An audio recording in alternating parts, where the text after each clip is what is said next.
We begin tonight at 9 with Iowa's International Writing Program losing its federal funding. It's an extremely selective program that's been around since 1967 with 1,600 writers from more than 160 countries a part of it.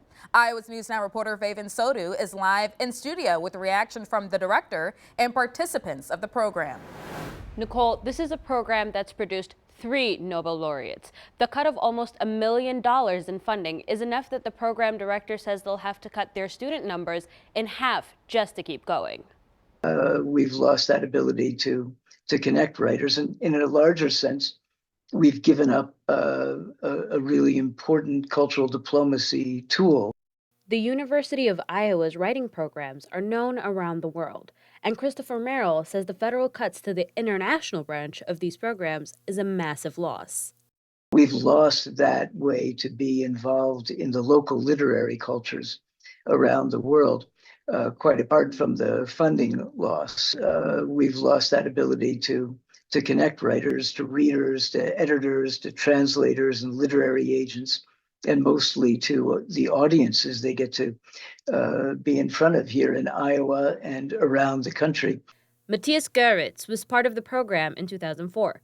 Since then, he's written almost a dozen pieces of literature, including 4 novels. He's also been a part of translating more than 40 books to German. He says the IWP helps connect the literary world.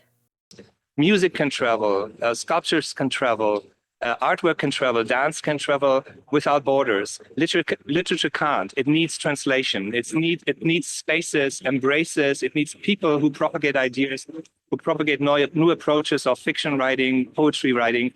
And Iowa City, as small as it is, through the International Writing Program, is kind of like the hotspot of developing new ideas and new approaches towards appropriation of literature. Merrill says his program is just a small piece of a shattering puzzle. We have grown accustomed to thinking that the DOGE brothers are bringing a sledgehammer to the federal government. And I think what's happening to the International Writing Program is just a microcosm of what's happening on a much larger scale. That larger scale will mean smaller spaces to connect. Someone said they don't care about your Nobel laureates. They want to know what this means for an American writer. And what I replied was, well, what it means for an American writer is in their conversation with these international writers, they get a bigger idea of what it means to be a writer. That's all gone. The program usually gets around 30 students, but they might not be able to have half even after that because of the cuts. We've reached out to the State Department's Bureau of Educational and Cultural Affairs for comment, but we haven't heard back. Live in studio, Faven Sodu, Iowa's News Now.